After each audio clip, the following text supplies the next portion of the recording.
In Sunday school, the story is simple. A boat, animals two by two, rain for 40 days, a rainbow of peace. But the deeper you dig into the ancient texts, the more the story of Noah's Ark starts to sound less like a children's fable and more like an operation, a rescue mission, a survival protocol, and maybe something far beyond primitive shipbuilding. Because Noah wasn't just building a boat, he was following a blueprint. And the Ark wasn't just built to float.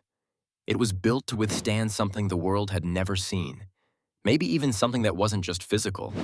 Let's begin with the construction. Genesis 6:14. Make yourself an ark of gopher wood, make rooms in the ark, and cover it inside and out with pitch. Sounds simple enough, but ancient records, including Dead Sea Scroll fragments and Sumerian flood myths, hint at something more. Precise engineering instructions. 3 distinct decks, possibly for energy stabilization. A sealed, watertight outer layer resistant to cosmic-level forces. And dimensions that, when translated, perfectly match modern ship stability ratios. The Ark wasn't cobbled together. It was engineered. It wasn't a last-minute raft. It was a mobile biosphere. Now, think about the flood itself. The Bible says, all the fountains of the great deep were broken up, and the windows of heaven were opened. This wasn't just rain. It was a global upheaval. Water erupting from below, torrents pouring from above. A cataclysm so violent it erased civilizations, reshaped continents, and altered the planet's atmosphere. Modern geologists studying flood legends worldwide have found evidence of rapid sediment deposits, fossil beds where land animals and sea creatures are mixed together. Sudden massive extinction events across multiple species. The flood was not local. It was planetary trauma. And the Ark wasn't just surviving waves. It was surviving dimensional chaos. Here's where the theory deepens. Ancient Jewish mysticism, including Kabbalistic writings, describes Noah's Ark as a vessel that floated above the destruction. Not simply on water, but on divine energy. It hints that the Ark was protected by a field of light. The rains and chaos could not breach its barrier. It was moved, not just by currents, but by guided forces. Some even speculate the Ark functioned like a resonance chamber, vibrating at a frequency that shielded its contents from physical collapse. In other words, it wasn't just surviving the storm, it was surviving a possible dimensional reset, a cosmic disaster that blurred the boundaries between heaven and earth.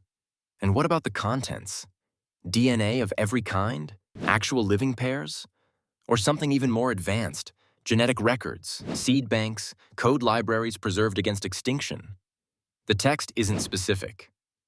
But other flood myths, from the Epic of Gilgamesh to Mesoamerican legends, describe boxes of knowledge, chambers of essence, and seed ships safeguarding the future. What if Noah's Ark wasn't carrying just animals? What if it was carrying the blueprint to reboot creation? Not just biological survival, but civilizational memory.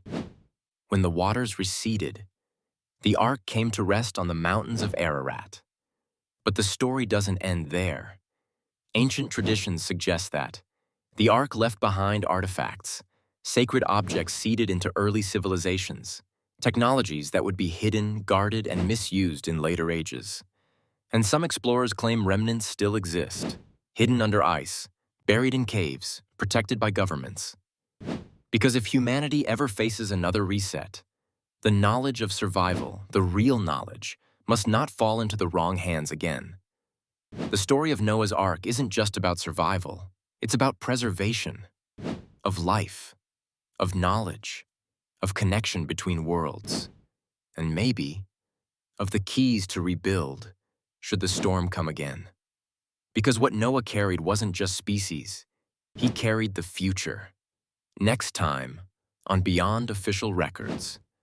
Before Adam, before Eden, there was something else. A kingdom.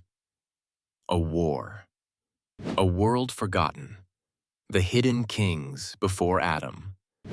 Was humanity rebooted after a forgotten war? Coming soon